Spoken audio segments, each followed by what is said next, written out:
শুধু আমাদের সমস্যা হলো এক হলো ফুটপাথ, দ্বিতীয় হলো অটো, তৃতীয় হলো আপনার যে আমাদের যে লোকাল গাড়িগুলো আছে এগুলা একটার ভরার জন্য যাত্রী নিব 10 জন, ঘাড়া ঘাড়া রাখবো পিছিয়ে 50,000 গাড়ি।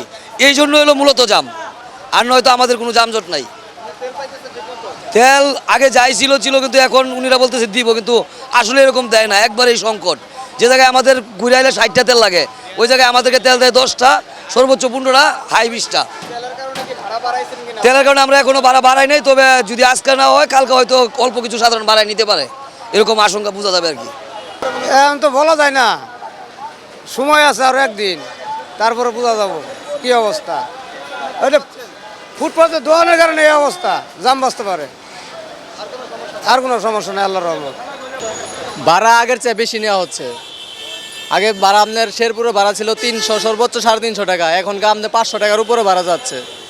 এটা কিসের জন্য? ভাড়া বেশি কিসের জন্য? এটা গাড়ি ভাড়া শুধু এই ঈদ আইলেই অনেক রকম বিভিন্ন রকম বিশৃঙ্খলা হয় গাড়ি ভাড়ার জন্য। এটা তো নিয়ম, এটা তো ঠিক না।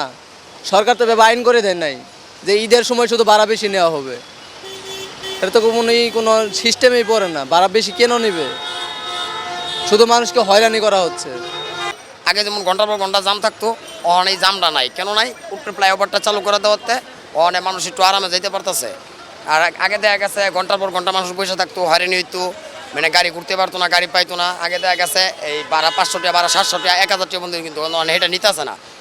জিনিয়ন চাট ভাড়া কিন্তু 500 টাকা করছে শেরপুরের, ওই 600 টাকা 500 টাকা কিন্তু জিলিগেল প্রায় দিতে আছে পাবলিক।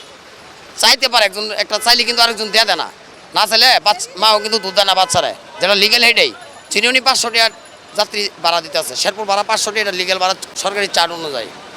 এবার ঈদে রাস্তাঘাটে কোনো যানজট লাগবে না, কোনো যানজট নাই, ভালোভাবে চলবে গাড়ি।